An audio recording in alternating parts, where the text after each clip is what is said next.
Hey, men, welcome to Mandate 456 podcast. I think, John, I'm not sure. I think we're on episode 7.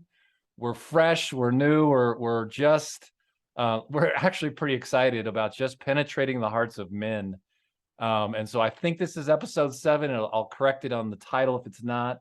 Look, this thing's all about Malachi 4, 5, and 6, right, guys? We want to turn our hearts toward a generation, and we want that generation to turn their hearts toward us so that we can break the curse of fatherlessness, and break this thing open to work together.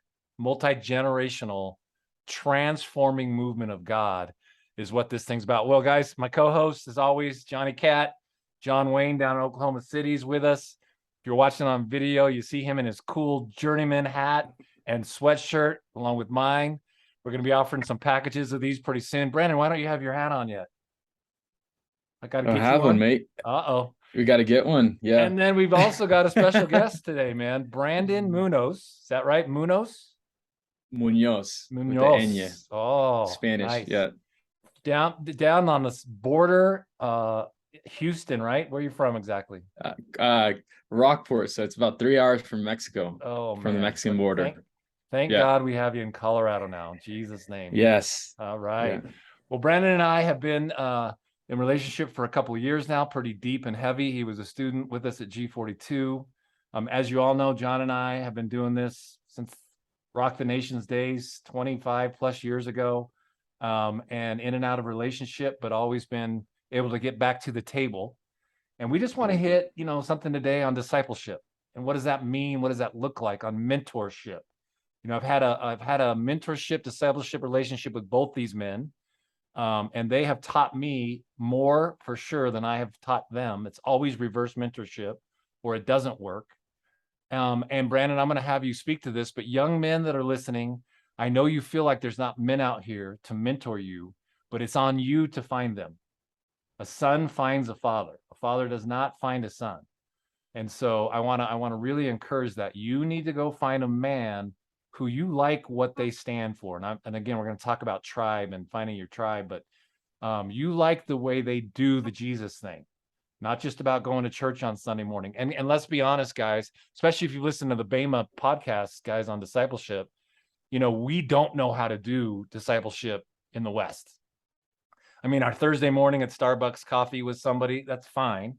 Or our beer, Brandon and I like to get a beer in an afternoon once, twice a week, something, whatever works. Well, now he's too busy. He's a professional. So we do it once a month. Yeah. Once a month. And yeah. but that's not defined as discipleship in an Eastern mind. An Eastern mind, you literally see rabbis with their disciples. And if the rabbi gets up to go to the bathroom, 10 guys follow him into the bathroom. And that's in their mind, discipleship. You, as Paul said, follow me as I follow Christ, right? Follow me and you'll look just like him. And Paul understood that because he was discipled. I probably don't pronounce it right. Hillel, the rabbi that discipled Jesus. And the Hebrews will argue that John the Baptist could have been Jesus's rabbi, even though they were so close in age. There's just a lot to this, and there's a lot of meat to it. So I want to jump in. So Brandon, let's start with you. You called this podcast together. You wanted to talk about our relationship. So hit us, babe. What's up? Yeah. Yeah. Well, first, I want to say thanks for having me on. And you're how old? Tell us how old you are. I am just recently turned 24 on the 21st of December. So 24 and would kind of consider yourself fatherless, right? Speak to that just a little bit. Yeah. I don't have my biological father in my life currently. He lives in Mexico with my stepmother and family. I do have a stepdad who's married to my mom, and he's awesome. He's great. But I don't currently have a biological dad speaking into my life, how I would want it to be, or the way it should have been. But I have great men in my life, for example, like you, Gary, and like David Reyes, people who have families and who are fathers and who have filled that gap for me. And being fatherless, like I say, it doesn't hit me every day, but there's days, when there's something huge a task that's huge and I have to take it, or there's a big thing in front of me and I have to go take it. Like the voice in my head says, can I do it? And that should have been ingrained since a young age. It wasn't. However, I'm learning that now, and thank the Lord that he redeems time and with interest, whatever the enemy steals, right? And so I feel like I'm like at a rapid rate learning so much. That's so good. And I think when we met, you hadn't found your tribe, and I want you to speak to that. You did the world race, which is awesome, but that's not discipleship.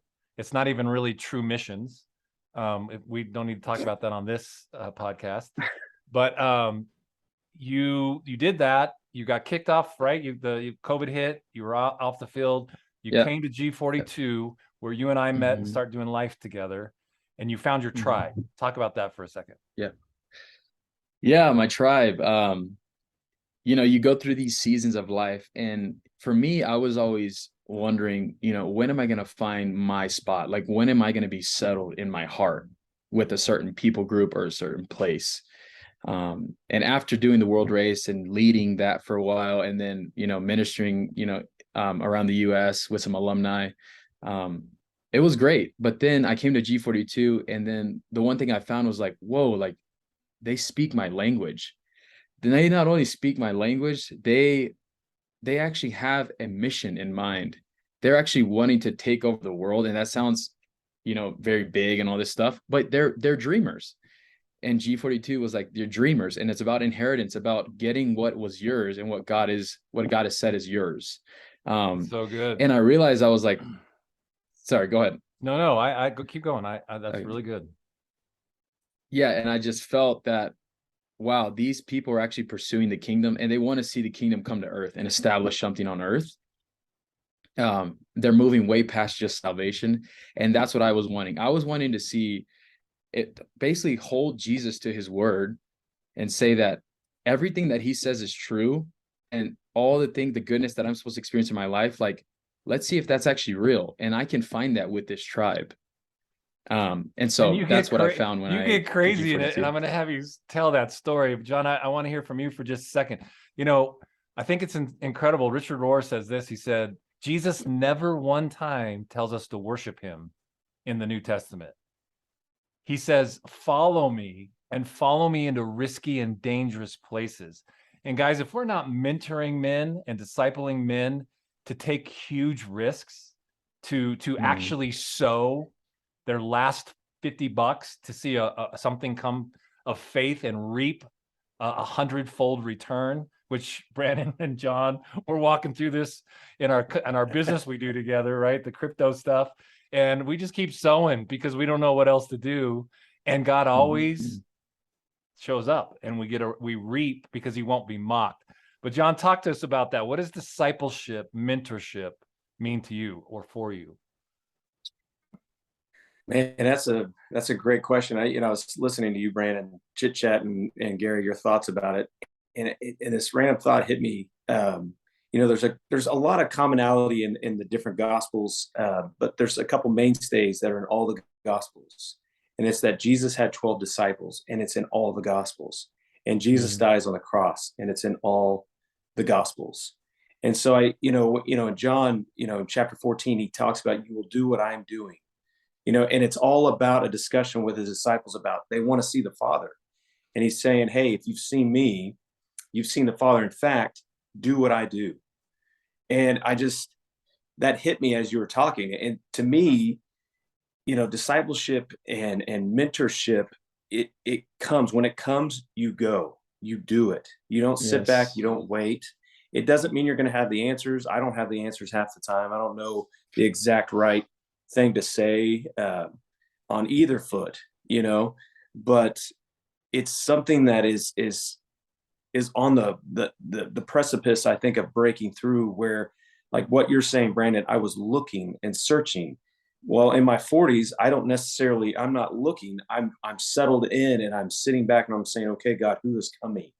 That's a discussion that you and I have had, Gary, a few times, is not to pursue. Even years ago, I was told, they have to come to you, that God has to bring them to you. When they bring them to you, then you'll know what to do. Then you start to move.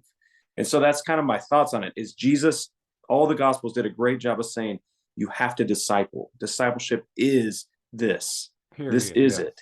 Yes. And this is where it goes. this is Yeah. where it goes. And Well, so that was my I don't immediate want, thought on I it. don't want young guys to hear me Yeah. wrong. I think, I'm going to go press in and I'm going to go still, feed the homeless.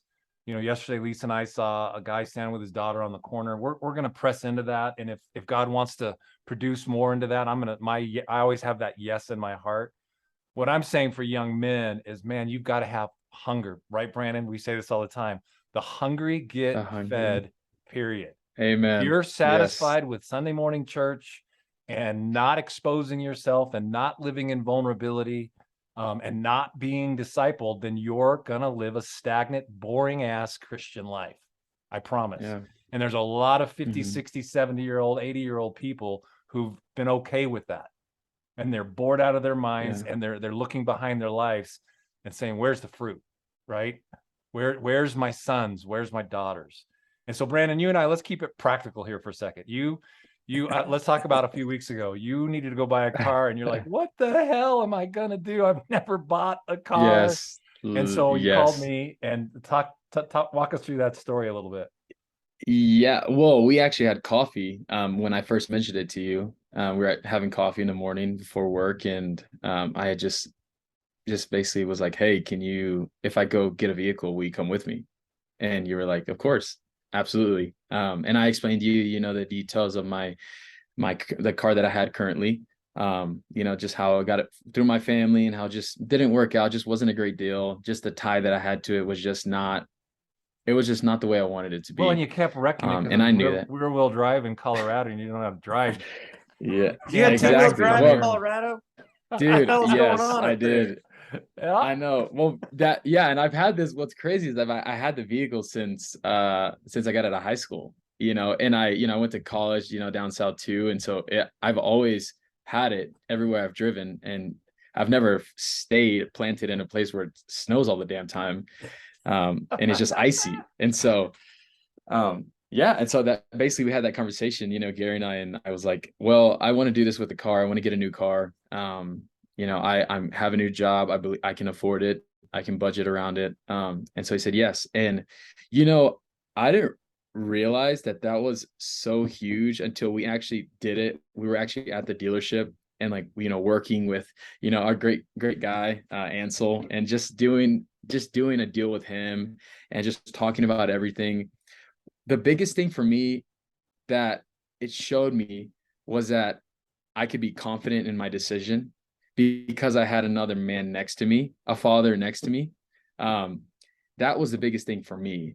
And, it seems like it's just buying a car or it's just paying a bill or it's whatever. But I think that's the thing that God is emphasizing, is that it's just the ordinary things of life that we get to do really well. And that if we have someone who has wisdom, who's gone farther than we do, and you invite them into that space, you won't get cheated, or you won't get just, get your legs cut out from under you. You'll actually be able to do something that's righteous, that's clean, and actually a good deal. And it blesses both people. Yeah. Yeah, absolutely. And I want to say that I thought it was hilarious. The guy helping us buy the car kept introducing me as your mentor to all of his people. And I'm like, and honestly, there is some pride in that. That's not a false pride. And you, Brandon and John, you and I have talked about this. You got to go real slow in calling somebody your spiritual father or your spiritual mother or your spiritual son or daughter. That doesn't just come by going and buying a car together, right? That comes from years of showing up and getting in the trenches and coming and confessing our stuff to one another, right? Brandon, you'd had the week before, had 3 or 4 days where the enemy was just making it very dark in your life. And there was some stuff going on. And when we confess that in a mentorship relationship, man, that stuff lifts, right? And we get the healing. We never go back to shame and guilt. We go forward with the person that we can trust to share our darkness with, the dark night of the soul with, right? And that's what we've developed. And so Jesus took over 3 years with his guys. He had them follow him everywhere. I think probably nowadays, because of gentle parenting and all the crap going on, that it's a good 10-year process at least of just living in the life. Now, we can't do what they do in the East and move in together and do every single thing together, right? With our wives and future wives and all that. But John, talk about how that's looked for you and for even for you and I for all these years. I mean, you know, you hit it. I mean, we talk about it a ton, and we'll talk about it a ton, man. It's a slow process. You know, I mean, you don't plant a tree and it doesn't grow overnight. I mean, it takes a while, but man, when that tree's fully grown, to rest in the shade, you know, to see its abundance and what it produces. I mean, to me, so the slowing down is so crucial. For me, it was realizing, and I had help. I mean, you and I've been, I mean, yeah, you're right. 25 years. I mean, it's a long time. And one of the things that came up in my life over and over is just do one thing, and see it from the beginning to the end. And because, you know, as a young man, I mean, I can see all these things I'm supposed to do, or what I think I'm supposed to do or accomplish, you know, hustle and do the American thing of work my way up the corporate ladder, do all these, whatever. But when I started to slow down, it was, hey, let's just do one thing. If I'm cleaning the garage, I'm going to just clean the garage. I'm not going to look over and be like, oh, I got to do this. I got to move this over here. I got to do this before I can get to cleaning the garage. If I'm doing one thing, and how that works in discipleship, for me, being discipled is it allowed me to listen to one thing well. It allowed me to look at what you were saying, or what John Smelter was saying, or even my wife was asking me, and I could take time and look at it. And when I say take time, I mean, some of this stuff is years of wondering why I get in a car and why I can get so pissed off while I'm in a car driving. You know, I just get done telling my son that, well, I'm going to get in behind it, you know, somebody that's going 2 miles under the speed limit, and I could blow my cap, you know? Yeah. And the interesting thing is I can do one thing. I can slow down, and I can say, in this trip, I'm going to slow down, and I'm just going to be in this spot, and I'm not going to move this spot. So that's one of the things that I've seen in discipleship that works really well. And I see that in our relationship. It starts by, hey, we're going to get beers together. We're going to do this. And then all of a sudden it progresses to, hey, I want to ask you about this. You know, like Brandon, you were saying, hey, I want to bring you into this car purchase. I don't know what's going on. That's A, true. it's a lot of money. B, I've got to do insurance. And then the dealership's going to sell me 800 warranties that I don't even understand what they mean. And That's sitting with exactly somebody that you trust that can, that can sit in those Yeah. meetings. That's what Yeah. slowing down produces. It all of a sudden it starts to line up. And before you know it, you're like, holy cow, I can do this one thing and balance these other things until I can get to them. Well, it's like And so that's anything. how I It's like, see it. if I'm going to change the oil in my truck, which I don't do that anymore. I used to have to, right? My dad.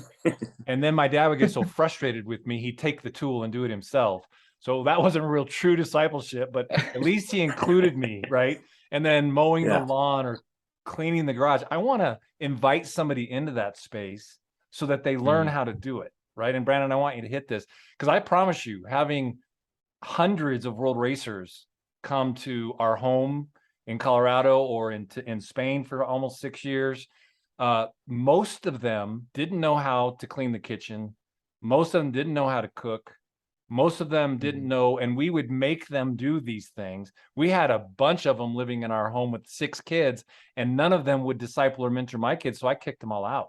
I mean, they wouldn't do the dishes. You know, they were sitting with God all day, which, you know, I'm going to mentor you with passion and some fire and speaking the truth in love. Get off your ass, go do the dishes for my wife, and then you and I can go grab a beer or a coffee and talk about some of the things going on, right? It's not easy, and we need to create pain in the midst of this. We need to not give all the answers. Like, I'm really passionate about trying to figure this out. In fact, John and I are going on a trip in a week or so, just to sit back and watch what guys are doing, men were doing with men in a barn in Idaho, and Jesus keeps walking in the door. We want to know what that looks like so we can reproduce that, right? Not take it, just multiply it. So Brandon, talk to me about, you found your tribe, you're in it, and then what does that look like for you? How has that looked? Yeah. Well, the thing that comes to mind now is servanthood. Because I get access to someone who's walked on the journey longer than I have, and that I trust, I get to meet with them and I get to be in their lives, and they meet with me. But a big part in the early years, and that I'm experiencing now, is that I just get to serve, and that it's not a burdensome thing. It's actually a beautiful thing, because through my service, I actually connected to them. I am connected to them. And so I get to help their dream come alive. And not only that, I'm always remembering I'm sowing into my future by That's good. sowing into them. Yeah. And so it's never wasted. Like whatever you do is never wasted. And so that's one of the biggest things about being in a tribe is that you get to serve, you get to be there for them. You know, maybe you can't be one-on-one with every single person, but you're there whenever a crisis calls or whenever something happens, you know that there's a trust there and there's an understanding there that you can reach out if you need to. Yeah, and what does that mean to a fatherless kid, to a kid that didn't have a dad speak into his life, that was raised by a great grandmother? Like, what does that do to your heart? What does that mean?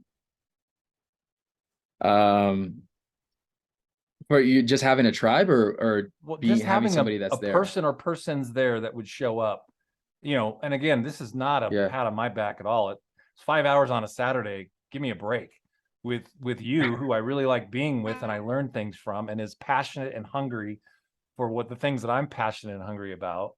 Right. That's not a Yeah. hard. That wasn't a huge sacrifice on my spot, my place. Right. But Right. what does that do for your heart when you knew I was going to be there? You didn't have a clue how this thing was going to work out. You got a badass ride, by the way. We got you a sweet car. It's true. And again, in faith a little bit, right? We went above and beyond, because when you have a Yeah. father that's walked this, been there, life teaches you so much that you've got to trust that, right? That you just Yeah. can't learn any other way but just by failing and living life and getting back up Yes. and going back. So what did that do for your heart? Yeah. You know, that what it did for my heart was, I think it just made me feel really at peace. And then I felt just loved. Honestly, I just felt very loved that you joined me in that journey of getting that. And I felt very cared for and a part of just being a part of a family. I think that's what a family does, is that, you know, you say, you know what, like I have things planned this day, but you know, I told you that I would go with you. So I'm going to keep my word. And so that's what I think that's what it does for me. It just makes me feel very loved and cared for and seen, and realize that, oh, it's not just the one-on-one time we have. It's about life. It's about every area of your life that we need to touch so that we can make sure we're connected. Yeah. And I want to talk about authority. John, give us some thoughts on that. Like, what, I can see your head's turning, man. You found some guys and just offered yourself to start discipling them, like the kid at the coffee shop. And right, is God's just kind of turning your heart towards people, which is a beautiful thing, right? Because you can't just consume, you got to go give it away, right? We don't ever obtain authority, we distribute authority, and we'll talk about that in a second. Yeah, absolutely. I've got a couple buddies, some guys I'm getting to know, and I'm just having to trust the process in that. Just, you know, it moves fast and then it slows down. And when I say it moves fast, our communication and our connection, you know, increases in certain times. I was actually thinking about Caden right now as we were talking. You know, it's interesting, you know, Brandon, you were saying that, you know, you were talking about servanthood and all this stuff. And I was thinking about, you know, when I was young and pretty hard and pretty rigid, I mean, being, you know, like serving always felt like a chore, you know, always felt hard to me. It always felt like a duty that I would have to perform. And when you start getting discipleship, you know, where somebody actually loves you, when you can actually feel Jesus in them for you. What begins to happen is, what I notice in the servant side of thing and the service side of things is, it's almost like it's like there's a common connection, a communion that's happening in that. It's like, I'm here under your roof. That's good. And I'm going to do these dishes because I'm going to help, you know, in this family unit that we're starting, or the tribe that, you know, everybody talks about the tribe. Tribes were great because everybody had to work together. Everybody was providing stuff and bringing something of value to the tribe. And then I started thinking about how much Jesus sowed into these guys consistently over and over. So these disciple guys, if they're not sowing back into you, if you're not seeing things come back into your life, like Gary, you like to say the phrase like pain and seeing the failures. That's how sometimes we sow back in, is there isn't an answer for this. You have to live in the pain. You have to sit in the ashes You have to sit there and wonder how this happened, Yes. why this happened. I'm Maybe not I'm not ever, as special ever as in I somebody's thought. life to fix their problems, ever, because I Right. can't, right? Even with my own children, I can't fix Yeah. their marriages, their kids, whatever. What I do is give them more questions to ask, right? I'm going to do a podcast with Noah soon, and our little journey when I wouldn't answer his questions and he was going broke, but he had moved out, so it was his responsibility. And so he had to go grind and figure this stuff out, right? And he grew by, honestly, years. I said this all the time in G42. If you would literally just listen, not think about what you're going to say next, not be stuck in your head all the time, but sit in your heart and listen to what I'm giving you in the classroom, I can save you at least a decade off your life of stupid decisions. And I say that with full confidence. If you decide to listen and learn in this stuff and not try to fix it and allow process, allow discipleship, instead of McDonald's, I get it now, I want it fixed now, and I don't want to feel the pain, it'll save you a decade, right? So Brandon, you had a couple of last thoughts as we're kind of getting close to closing here. What else did you want to say about it? Yeah, the thing that hits me now is questions, like questions, and that's connected to the hungry get fed. So don't just come to a meeting with someone who you want them to pour in your life just blank. Like, actually think about questions. It's okay to let yourself think. It doesn't always have to be, God, just drop in a question for me or do that. No, like, actually think about things in your life that you want answers to, or that you want wisdom on, and then bring those to the forefront. And in that, confess even some hard stuff that is hard for you to share, and that you might feel shameful about, but do it anyway. Just like, be scared and do it anyway, because there's going to be some freedom that comes to you. But like I said, it's always been about the hungry get fed. I think that's a life motto for me. It's starting to become a life motto for me now at 24. I'm realizing that everything that I have in my life is because the Lord has blessed me, yes, but I've also come back on my side too, because I'm hungry. Yeah. And I don't want to lose that hunger. And so And what I love about that, Brandon, let me just say this real quick. My mentor, he was never a spiritual father, but my mentor, he's 78 now, taught me that. The hungry get fed. And he was a mentor in my life for a season. He isn't any longer, right? So there's seasons of this. But my takeaway on, the hungry get fed. If you're hungry, you're going to show up. And if you're hungry, you're going to show up with some questions, with some thoughts. You're not going to sit there and go, well, I just wanted to be with you. That's fine. But I can tell you that drives somebody that's doing this a lot crazy, because I want to press into heart, right? But now I've imparted that to you, the hungry get fed, because I own that. I believe 90-some% of life is showing up. Now you're going to impart that into the guys that you're going to disciple and that you're discipling, right? We always have that Barnabas, right? The old way we used to say this.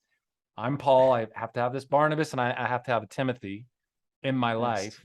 So it's a constant flow, that Trinity flow, so that my life is not stagnant and I'm not just consuming, or I'm not just giving away. If all I'm doing is giving away, man, I get burnt out, which I did last summer, and you guys know about that. And again, I want to emphasize, and John, I want you to speak to this real quick. The vulnerability is the key, right? Especially with the generation. If we don't know how to be vulnerable with one another, I mean, sometimes you call me and you're just like, God, man, oh shit, right? It's just hard day. Or I'll text one of you, I need some prayer, guys. So thoughts on that, John?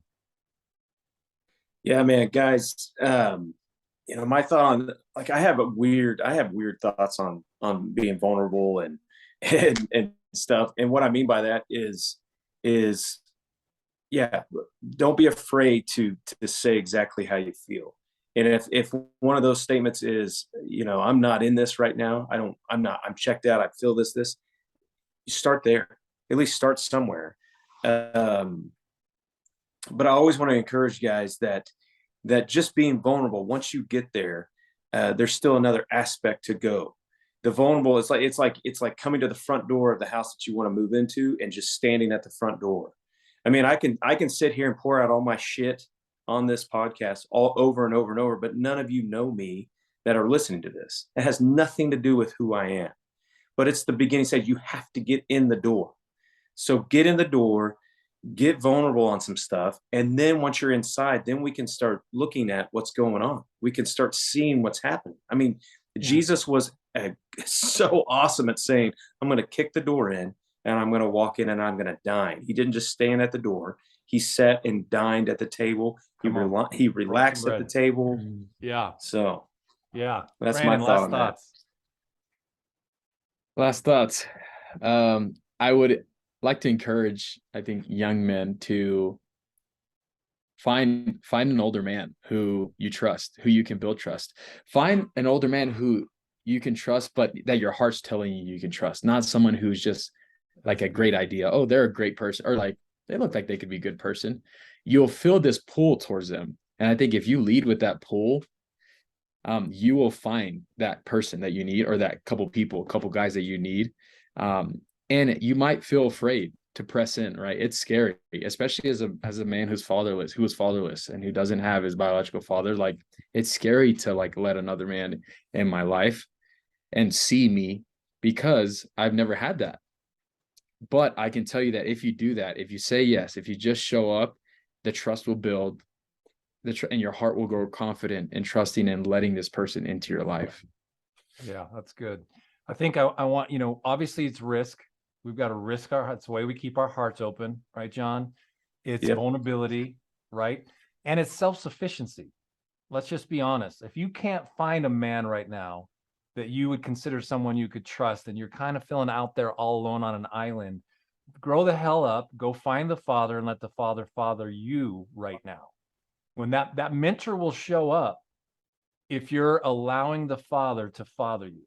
It's something I have to do honestly every single morning, is sit in the quiet and just create a space that the Father can walk in. And like, honestly, right now, I don't have any disciple. I don't have anybody mentoring me. I've had a few through life. I haven't had a lot. The first guy that mentored me was my pastor right before I started Rock the Nations. And the man was brutal on me. And it was awesome. He would call me a liar in front of, he worked for me during the day, and he'd call me a liar in a sales call if I wasn't telling the exact truth. And I'd have to back up and apologize. And he just, he brought out integrity and life in me. And that hadn't happened before. And, I meet with my dad every week, and I'm discipling him more than he's discipling me. He's 83. But I would never let him pay for a meal. I would never let that happen. I'm sowing into my dad's life. I know I'm going to reap something with my own kids at some point. Right. And I'm not doing it just for that. I'm doing it because I usually enjoy it. Right. Sometimes it's really hard because we see, theology, eschatology in a completely different way. And we love talking and arguing about that. But yeah, guys, I want to encourage you. I've got John here, 25 plus years, and Brandon almost 3 now, right? 2, 3 years. About a little over a year. Is that right? That's good. Yeah. And then we've got, got lots and lots of others that were in different seasons of life. And I actually miss some of the guys that were all very consistent, right? And would text or call consistently. I miss some of that. I don't miss the work side of it as much. But I think about the men I've been able to mentor through the years, and the hearts that have touched my heart and made me a better man. And so, you know what I think, guys? I think let's dive into this. Maybe do a second podcast on this. I'd love for you guys to just really think through some practical ways of how we can help. And then everybody listening, I want to encourage you, send us your questions. Send us your thoughts. Like, we want to know. This is why we created the app. And if you haven't joined the app yet, come and join the app. Find out who's in your area. And we're going to start doing gatherings. This is why John and I are going to Idaho. We want to watch, kind of model how they're doing that, and start these gatherings in communities. But get on there and start giving us your thoughts and your feedback. If you're watching this on video, you're watching it on our Patreon, which is awesome. I mean, we're 3 ugly guys, so that doesn't really matter. But if you're listening to it, you can listen to it every M456 podcast. Guys, a couple quick last thoughts, and we'll head out. This has been great. I don't have any other thoughts. Okay. I'm just excited for the journey. Yeah. Johnny. Yeah. Dude, I'm ready to do episode 2 on this. I love this kind of stuff. Yeah, let's do some research. Last thing I want to say, Matthew 8, when the centurion said, I'm a man under authority, I get authority. If you're not under some kind of authority, you can't walk in authority. And, go read Matthew 8 and just kind of research this stuff. Go see the two guys that were the rabbis when Jesus was walking on the earth, and the rabbi for Jesus and Paul, and why they believe the way they do. And it was about the commandments. It's just powerful. And I don't want to give that away. I mean, the Bama guys are good at this. There's a lot of guys talking about this right now. And so, hey guys, thank you. Brandon, 24-year-old, geez, getting so old. Johnny, 42, just turned. Right? Let's keep doing life, and let's pour this into our children and our children's children. Amen. Yes. Amen, guys. Amen. All right. See ya.